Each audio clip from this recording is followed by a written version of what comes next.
Avtomobili ostajajo statusni simbol in kaj ponazarja status lepše kot zvezda.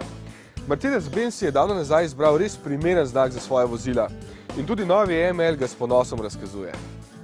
Svojo elegantno obliko in samozavestnimi linijami tvori nekakšno jedro imidža znamke.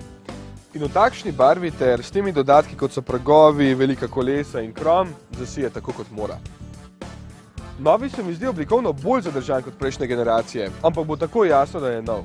Od daleč po ledicah spredaj. Ko ga pogledate od blizu, je tako jasno, da gre za klasiko, kar pomeni visoko sedenje in pogosto mazanje hlač v prak, kar pomeni tudi zelo dober položaj za volanom in vse komande na dosegu rok. Celo teli ročici sta zdaj postavljeni na primernejši mesti. Tale od menjalnika je zelo priročna, leva pa je končno postavljena malo višje, da jo lažje najdete med vožnjo. Tudi pomožna parkirna zavora ni več mehanska, ampak električna. Prostora je seveda veliko, sploh v širino, v dolžino pa bi ga na zadnji klopi sploh glede na mere pričakoval več. Ampak so sedeži oblikovani tako, da ni grizanja kolen. Prtljažnik je seveda velik in skriva dva zelo uporabna obešalnika za suknjič, da se poslovnež lahko preobleče in ni potem ves zmečkan na sestanku.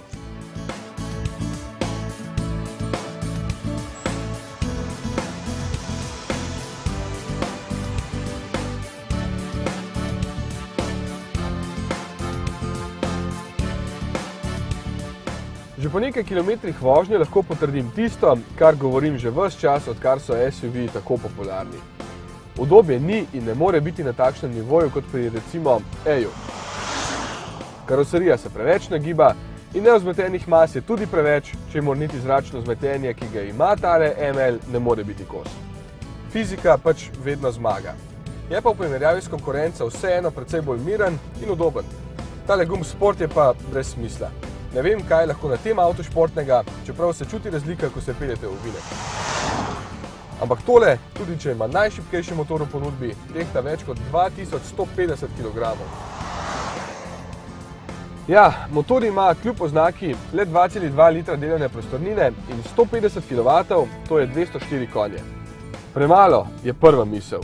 Ni, je moj odgovor. Čisto lepo se premika, ampak ne smete biti prezahtevni. Tudi menjalnik je počasen in vse skupaj kar sili voznika k umirjeni vožnji. Z aditivom, ki ga dolivajo na servisu, izpolnjuje norme Euro 6, porabi pa lahko presenetljivo malo goriva. Zadnjič sem bil na daljši vožnji s kar nekaj počasnega prometa in sem imel povprečje samo 6,5 litra na 100 km. Kombinacija avtoceste in mestne vožnje pa je povprečje ustavila nekje na slabih 9 litrih, kar ni veliko.